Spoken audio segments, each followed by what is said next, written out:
What's the difference between a successful leadership transition and a disastrous one? How can the board, CEO, and other senior leaders prepare for leadership transition? Well, today on the Flourishing Culture Leadership Podcast, we'll look at leadership succession and how to prepare for inevitable changes. Listen in for practical steps that you can implement in your organization as I talk with my guest, Steve Woodworth. Welcome to the Flourishing Culture Leadership Podcast, your home for open, honest, and insightful conversations to help develop your leadership, your team, and build a flourishing workplace culture. Hello, I'm Al Lopez, the co-founder of the Best Christian Workplaces and author of the book, Road to Flourishing, 8 Keys to Boost Employee Engagement and Well-Being, and I'm passionate about helping Christian leaders like you create engaged, flourishing workplaces. Well, I'm delighted to welcome Steve Woodworth to our podcast today. Steve is the CEO of Masterworks, a marketing agency dedicated to supporting Christian organizations. He's also author of the book, Lost in Transition, Lessons from the Most Disastrous and Successful Ministry Successions. Throughout our podcast, you'll hear Steve talk about 5 keys to a successful transition. Also, the importance of culture in the transition process, the role of boards in transitions, and the importance of open, honest communication throughout the entire process. I think you're going to love this interview with Steve Woodworth. But before we dive in, this episode is brought to you by the Best Christian Workplaces Employee Engagement Survey, and you can sign up today to discover the health of your organization's culture. Now is a wonderful time to listen to your employees with our easy-to-administer online engagement survey by going to workplaces.org. Being a certified Best Christian Workplace improves your ability to attract more productive, talented employees and keeping them longer. And hello to our new listeners. Thanks for joining us as we honor your investment of time by creating valuable episodes like this. Let me tell you a little bit more about Steve Woodworth. Steve has more than 40 years of experience advancing Christian organizations. He served at World Vision for more than a decade, overseeing annual double-digit growth in their marketing and donor services area. He's been at Masterworks since 1992. Masterworks is a premier marketing agency dedicated to aiding Christian organizations in advancing their mission. He also serves as a volunteer on nonprofit boards. Steve leads the communication working group for the Lausanne movement. Steve is the author of Lost in Transition, the book we're going to talk about today, Lessons from the Most Disastrous and Successful Ministry Successions.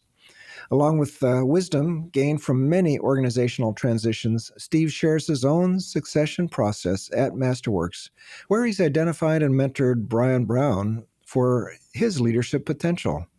Eventually, Brian transitioned into the role of president to oversee day-to-day operations as Steve transitioned to the CEO role.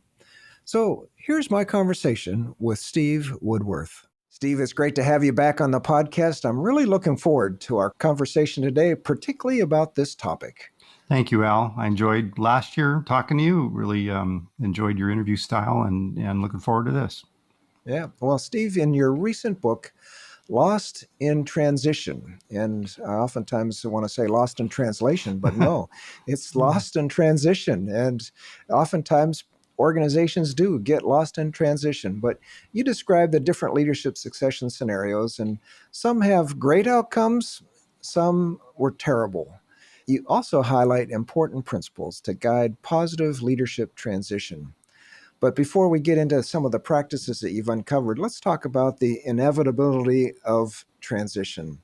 You say that every leader is an interim leader, and I've heard that and believe that. But why should a top leader, even a president or CEO, start thinking about succession maybe in the beginning or even at the middle of their tenure in that role? Well, Al, as you know, I mean, we're all on this earth for a limited time, and it doesn't seem like that some days until something happens that shocks you from a diagnosis. I remember hearing John Piper say that people would ask him how he was doing, and he always said fine or great or whatever. And then one day that happened, and a couple hours later, he got a phone call saying that he had prostate cancer. And so now he says, as far as I know, I'm doing fine, or things like that. Yeah. So I've been in my position for 31 years. I know you were in yours for a long time too. And when you're in the middle of it, it doesn't seem like there's ever going to be an end to it. Most people don't really think about it, but you look back at the greatest leaders in the Bible, like Joseph and Moses and David, and they had a long chance to serve the Lord. But in the scope of history, it's just a small sliver of time. And so they were a part of God's plan, but that was for a time. And God looks across hundreds of generations to fulfill his plan for us and for the world. And we're just stewards of whatever we have, our gifts, and of the time that we have.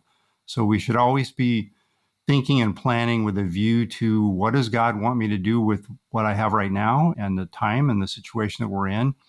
And how do I build it so that when I leave it, it flourishes, so that what I build, the people I hire, absorb the values, absorb the core principles. You've done this. You've gone through your own succession, and I know you thought long and hard about it, and I've heard it's going really well. So you've got to be very deliberate, and it's really a multi-year process to do it right, so that it does flourish in the next generation. And it does take longer than you might think, for sure. I think for a successful one, as you say, Steve. Yeah. And throughout your years of working with other organizations, you've seen a lot of transitions. And as you've reflected on this topic in the book, you've identified 5 transition truths that can make or break a succession process. And I'm anxious for our listeners to hear what they are. I think they make a lot of sense. Why don't you lay out these 5 keys and why do they matter? Okay, I'll just keep going through all 5, and you stop me if you want me to talk more about one, or we Yeah. can loop back if you want me to after I've gone through all 5. Either way. First of all, boards don't know enough to choose a leader on their own. For a board of directors, they know that this is their single most important responsibility, choosing the CEO of an organization. So I think there's almost a implicit assumption there on the part of board members and board chairs then that because it's our most important job, we need to know how to do it. We should know how to do it. We don't want to admit that we're nervous about whether we're going to be able to do it. And they just don't know enough. They spend 5 days a year maybe on thinking about an organization.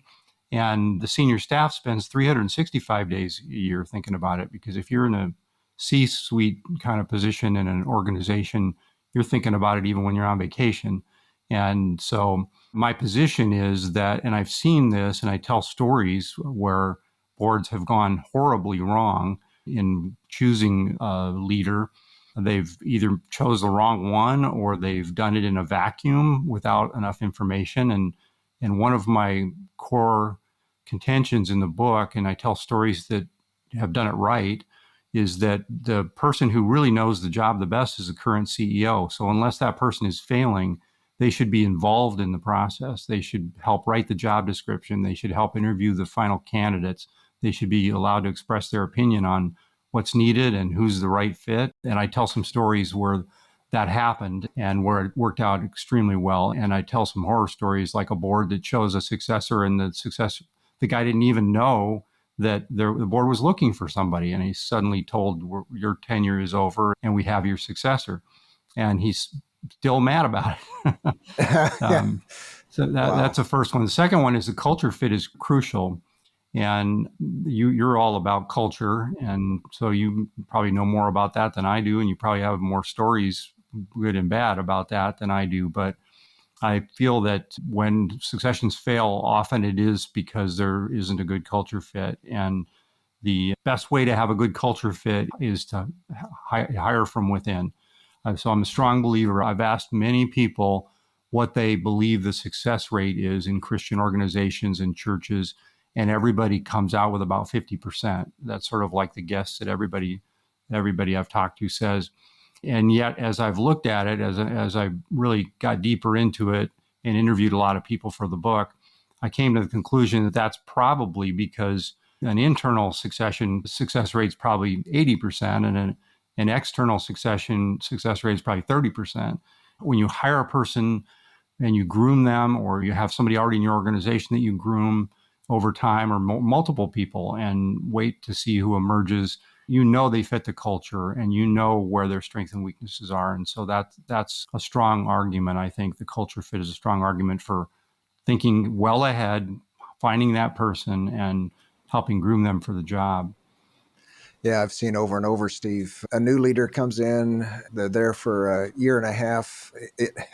And the reality is that the flags start going up sooner. But then by the time a year and a half, 2 years goes by, and then you're making another change because the culture, and there wasn't a good culture fit. I mean, the cost of the organization is just significant. No question about it. That's a huge issue. Yeah. Culture fit. Yeah. Yeah, that's a good point too, that it takes time to figure out that you don't have a good culture fit if this is a new person that you don't even know. Yeah, so I like that. Hire from within whenever possible. Yeah. What's the third one, Steve? The third one is about respecting the outgoing leader. The outgoing leader, if they've been successful with their job, they have deep relationships with key constituents throughout the organization or church members, and respect of the church if they're a pastor. And I've seen that so often the outgoing leader feels disrespected in the process, either because the board doesn't keep them informed or doesn't want their input, or sometimes an incoming leader can show disrespect and have an attitude of, it's my day now. I don't need you. Get out of the way. You're just going to slow me down. I know what I want to change. And for whatever reason, when an outgoing leader is disrespected, there's also an emotional component, Al, that I found from talking to people who had felt disrespected. Two men in their 70s in my interviews with people talked about how badly they were treated by their board. In one case, a board. In one case, a younger leader who was coming in and was not respectful. And two grown men choked up telling me their stories. This is years after the thing happened. And they're mature Christians. They've forgiven. They didn't try to tear the organization down, but they were so hurt that they still carry pain, and they won't have anything to do with the organization. And I believe that a lot of times when significant donors don't continue to give, it's because they don't get an enthusiastic endorsement from the outgoing leader that this organization is going to see its best days ahead, and you should continue to support it. And they take the new leader around to meet the donors, in a good succession. You have this goodwill. You may have an emeritus role that's formal, or it may be just informal, but that goodwill carrying on for the long term after the succession is really important. And that's where organizations can lose a large chunk of their income. In the worst case I've seen, the organization lost 50% of its income because there was just a total falling out between the outgoing leader and the organization. Must be something to that commandment, honor your father and mother in that regard. And it's almost Yeah, could be. Yeah. Makes me think about it. But yeah, honoring the past is a great transition process. Yeah. Wow. Yeah. So respecting the outgoing leader. Okay. Yeah. And then the next one, what's that? Well, the next one probably seems kind of obvious, but humility is required on everyone's part. And I think people often forget this. They don't check their heart. They maybe even start well, but they get into the process and they don't keep that humble attitude. The outgoing leader, I've had several outgoing leaders tell me stories that are just kind of funny. Like they start to, well, it's such an emotionally charged time in a person's life. I don't know if it's the same for women. I talked to some younger women that were coming in as CEOs. I didn't talk to any that were transitioning out. But for a man, your identity is tied up with this position. If you've led an organization, it's who you are. When people ask you what you do, you tell them I lead this organization.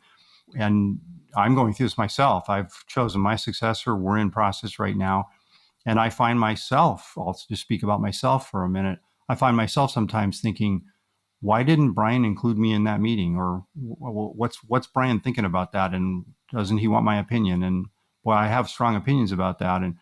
And so I just try to keep humble about it. I try to keep telling myself it's not my thing, it's God's thing, and I want to do this right, and I don't want to alienate Brian. So I'll go to him, try to keep very short accounts. That's the next point. The last final point I'll come back to is communication. But everybody having a humble attitude. And every time I come to Brian and tell him I literally code him and tell him I'm feeling insecure, like you're taking on so much so fast. I'm concerned you're going to come to me before I really want to go and say, I don't need you anymore and I can't afford you. And I don't have any plans for anything else right now. I'm looking at this being a multi-year thing. And he always reassures me, I don't see a day when you're not wanted around here. So don't worry about it. We're friends too. You've given me a real gift by helping bring me into this position. And so that humility on everybody's part just has to be, it's not a natural thing to be humble every day, day in and day out. So you just got to keep checking your heart. I think of a story where a new CEO, or in this case, as a president coming in, and the outgoing president said, well, I'd love to have you come in and let's work together for a period of time to make sure this transition goes smoothly. And the new president said, I'm not really interested in that at all. I'm just going to come in and I know what I want to do. And there was, no transition, and I think humility had a big part of that. So that's great. Number 4, humility. Yeah. And then the last one, Steve? The last one is communication, as I started to mention. It's like the oil that makes the engine work.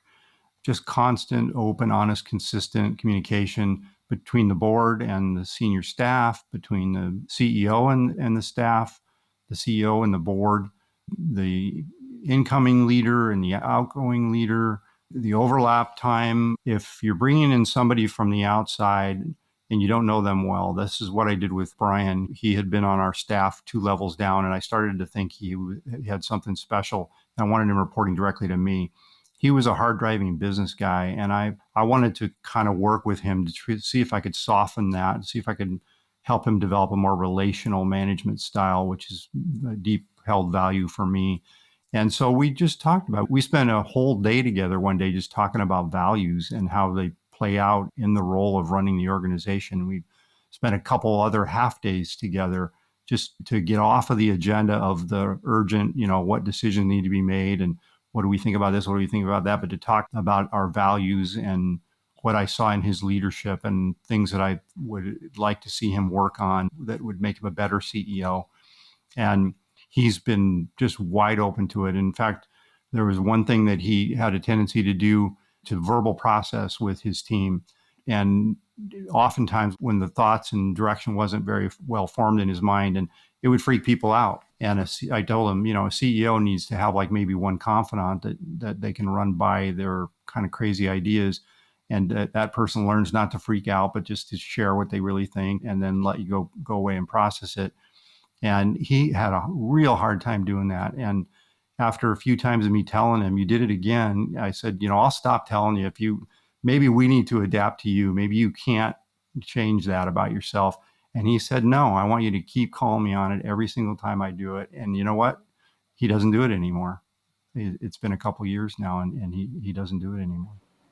Yeah, extroverted processors and CEO roles. I've run into that many times, and that just freaks out the leadership team or the organization. I thought we were doing this, and now you're talking about doing that, but we haven't finished doing this. So, yeah, that's a great example. Yeah, communication, open, honest, and have it continue and have it scheduled, I think, is another thing that you're talking about to really focus on it. Well, let's go back, Steve, to the culture piece. I love that. As you know, we're all about helping Christian ministries, churches, Christian-led businesses grow flourishing workplace cultures. And you mentioned that if an organization has a healthy culture, it should focus on promoting from within. And I'll have to say I agree with that. And it's hard. I found it's hard in particularly smaller Christian ministries because they don't often have the bench strength to promote from within. But flesh out the importance of culture and mentoring internal candidates. You've already mentioned, your example when you've picked somebody in your organization.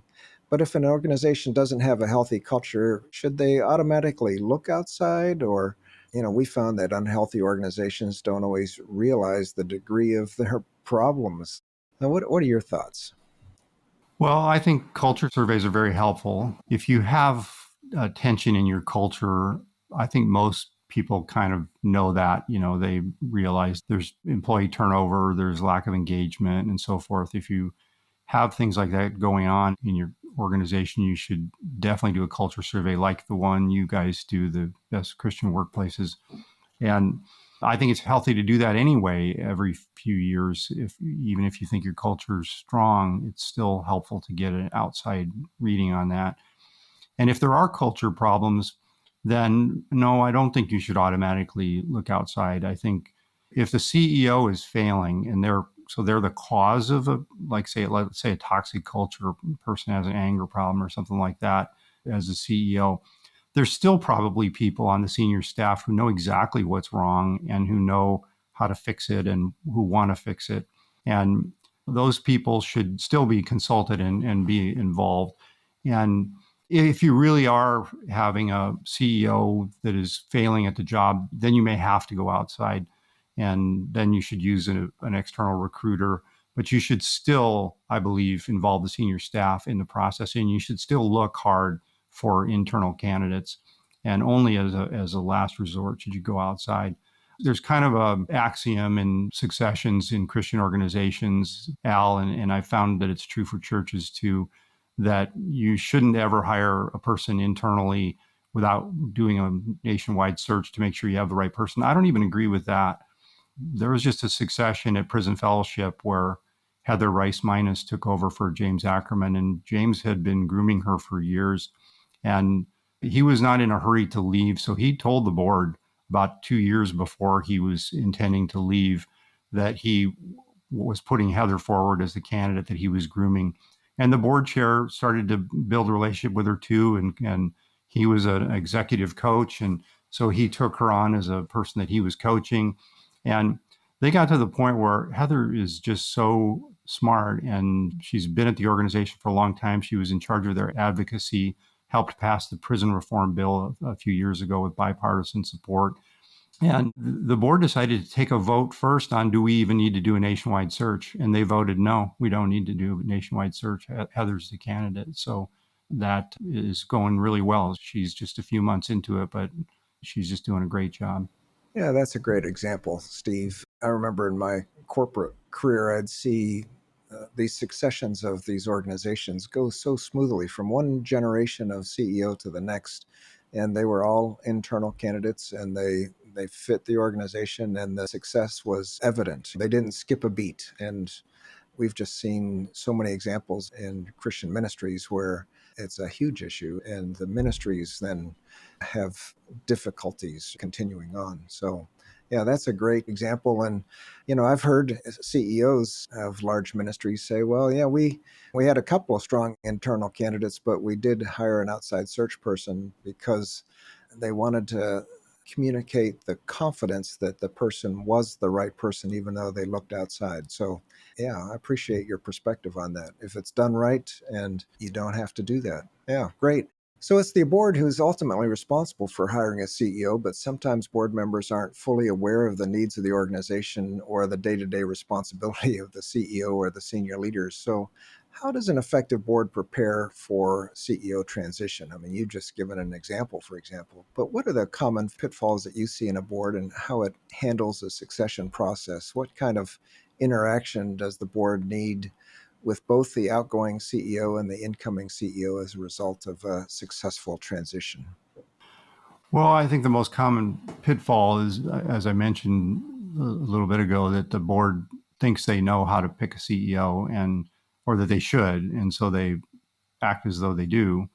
And in reality, they need all the help they can get. One CEO that I interviewed, the very first thing before I outlined any of the principles, said, well, first of all, boards are clueless. And I started laughing and I said, okay, you ticked off one of my 5 check marks here.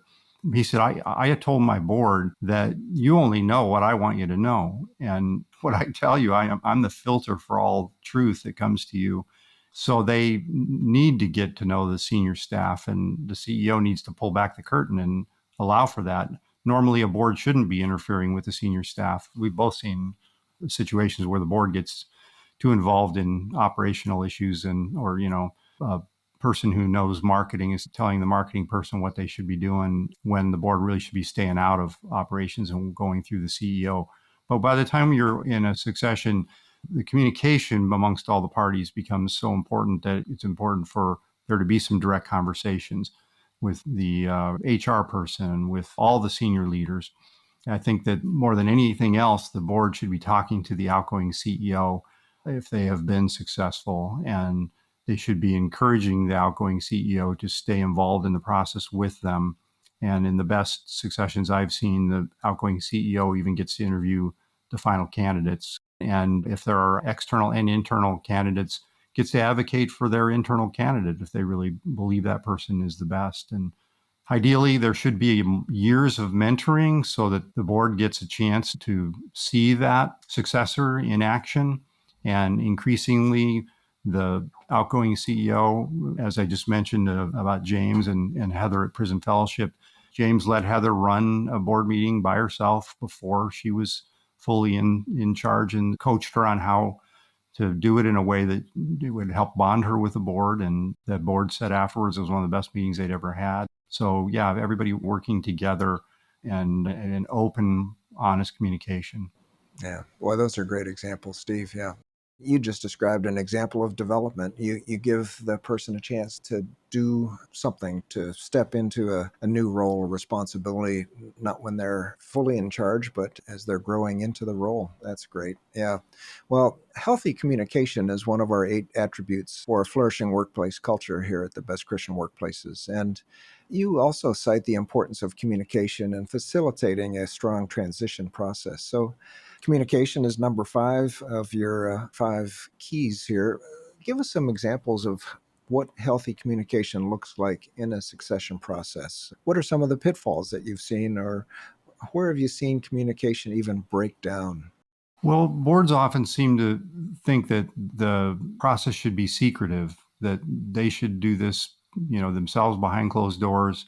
And that just breeds insecurity on the part of the staff and the CEO. I've seen cases, I tell a couple stories in the book where the board found somebody they thought was the right person and they sped up the timetable. And that really hurt the outgoing leader because they thought they had an agreement on the timing and they were being very collaborative. And then the board decides, hey, why wait? Let's move this up by 6 months, and lost all the goodwill of that leader. That multiple donors that gave $1 million a year quit giving because that leader was not enthusiastic. And they were not disparaging the organization. They were just giving lukewarm responses when asked about the organization and the worthiness of support. So healthy is the board listens to the senior staff. The board involves everybody. There's open discussion. In an internal succession, the outgoing CEO communicates far more than just being a boss. Like I described about my conversations with Brian, it's not about just here's your goals. Here's what I'd like to see you accomplish. Here's what I think you should work on. It's how are you as a leader developing, and it's helping them develop into the leader they need to be. As you know, Al, being a CEO is a totally different kind of job than any other job in an organization. It's a very lonely job, and it's a job with a lot of pitfalls. And when I say lonely, I don't mean lonely in the sense that I wish I had more friends. I mean, just nobody really understands the pressure that you feel, and you can't share that openly. And so there's a whole experience of being a CEO that somebody that aspires to the job doesn't understand the hard parts of it. And to be able to be coached in those things so that when you get there, you're ready for that is a huge gift that an outgoing CEO can give to a younger person. The worst breakdowns I've seen are the outgoing leader becoming insecure and feeling disrespected. And I saw that happen over and over again in my career. And I tell several stories of that in the book that are true stories. In those cases, we disguise the organization just so as not to hurt the organizations, because we didn't want to do that. It is interesting, Steve, how somewhere this theory came out that we want to be secretive, that's going to be best for all. And then when the announcement is made, it's made and we're done. And you're really suggesting something that I feel very strongly about, that it needs to be a collaborative process, that the time frame needs to be communicated. It needs to be a transparent process. You need to work out ways of even, well, I believe in having the senior team even involved in the interview process so that they know who the candidates are, because they're able to read. I think you would agree. They're able to read, well, which one of these candidates is going to do the best and be able to work with the culture that we have. So, yeah, that's open, transparent kind of communication is critical. Well, Steve, there's one area of transition that you cite as particularly fraught, and that's when it's time for the founder of an organization to turn over the reins to the next leader. And that's close to both of our hearts, I know. And I am the co-founder of the Best Christian Workplaces and have been involved in growing this for over 20 years. And nearly 2 years ago, I completed a successful succession plan with Jay Bransford, who's our president and CEO, and things are going great. And Jay's doing a great job, and I couldn't be more happy with the way things are going. And I now serve as the board chair and have stepped out of operational responsibility. So, why is it that we founders have a particularly difficult job of letting go? What are some of the practical steps that you'd advise for a board and leaders of an organization of a longtime founder and CEO to prepare for succession? And we have several of those that we work with in our space, that's for sure. Yeah. I think the founder has accomplished something rare. It's one thing to lead an organization, it's a whole nother level of complexity to create it and build it into an ongoing successful venture. So even if you give God all the credit, as the founder, you still have an unusual emotional investment in wanting the organization to succeed and to go on and to fulfill what you've seen as God's calling, and the mission and vision and values carry on. So even from the very best of motives, it's hard to let go. It's hard to feel like for sure this next person is ready and they don't need me anymore. And in fact, I think actually best practice, Al, is exactly what you're doing. And I'm hoping to do the same thing, and that is to stay involved and to hold everything very lightly, to make sure that Brian is able to run the day-to-day operations. He's already doing that. And I talk to him sometimes. We're working on something this week where I told him, if there's something that you think I might disagree with you when we have this meeting to go to make a hard decision, and there's two camps on which way we should go on a decision. If you want to talk it through with me first to be sure that I'm supporting you, let's do that. I'm wide open to do that. Or if you just want me to show up and respond real time, that's your call. But I don't want to be oppositional toward you and your direction in front of the staff. I would rather hash it out ahead of time. And ultimately, there are things that he's decided that I didn't agree with. And I had my say on why I thought my way would have been better. But I let him do it his way. And then I support it totally. And that's hard to do. But I think staying involved has allowed me, and I don't think Brian's quite ready, and he doesn't either. We're looking at another year probably. But you did, just like you had a timeline and a process, we're going through that. He was COO for a while. Now he's president and I'm CEO. I'll move into chairman at some point, just like you did. And then I think having some meaningful work to do, like the book that I just did, Lost in Transition, was because a year ago, I have been having people tell me you should write a book on that. And I said to Brian, it's going to take a significant chunk of my time, so you'll have more on your plate. You'll have less of me. And he said, I think we should make it the top priority for 2023 for you to get that done. And then he made space for it. And it was good for him. He had an opportunity to grow into more responsibility. And it's something I wouldn't have been able to do if I was still holding the reins of the day-to-day operations. I never would have got it done. Well, that's an interesting thought, Steve. To have a successful succession, write a book about it. Yeah. Now I have to be really careful to do everything right because I lose all credibility if I blow this up.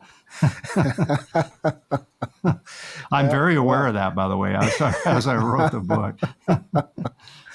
Oh, well, this is such a pertinent topic. I know our listeners are listening. They're wishing, if they're in the middle of a transition right now, they're wishing that the board would be following these steps, and they're hoping that if they're not in the middle of a succession, they will be probably relatively soon, and that these are the steps that people go. Well, this has been a great conversation. Going back to your 5 key factors to a successful succession transitions. Number 1, boards don't know enough to choose a leader on their own. And I think that in itself is a key nugget. That culture fit is crucial, that respecting the outgoing leader and how we've seen that not happen and how it hinders the organization, humility, and then communication, the oil that makes it work. This has been a great conversation as we've talked about each of those culture and transitions and communication and to be sure that it's not a secretive process and to have it be an open process. And I found in our own situation, everybody was involved at one step or another in the process. They were asked for their input, and it really did work very effectively. So this has just been a great conversation. How about, Steve, a bottom line or anything you'd like to add that we've talked about? Maybe I haven't said enough about inviting God into the process and bathing it in prayer. I've seen that at a couple of organizations that just really took that part seriously. The discernment. Some people on boards have fasted and prayed that they make sure that they have God's will, and it's ultimately His work. He has a plan.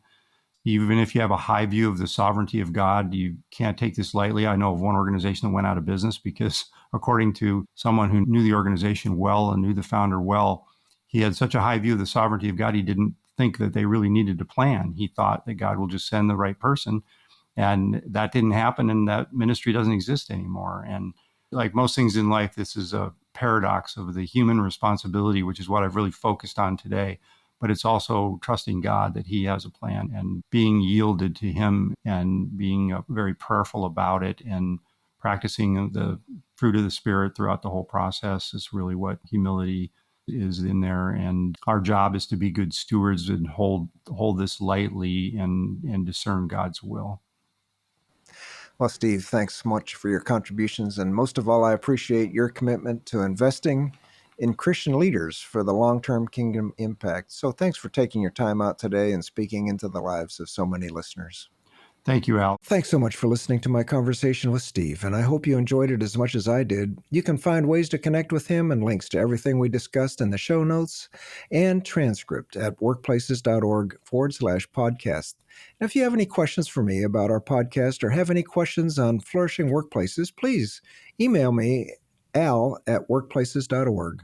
And leaders, if you want to explore your leadership, expand your organization's impact for good, and see greater faithfulness in our broader culture, help us to achieve our goal to see more flourishing Christian-led workplaces. To help, please share this podcast with another leader or launch a project in your organization to discover and improve the health of your workplace culture. If you're interested in learning more, go to workplaces.org and request a sample report.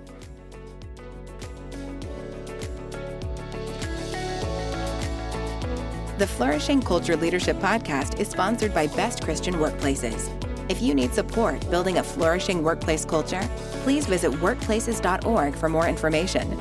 We'll see you again next week for more valuable content to help you develop strong leaders and build a flourishing workplace culture.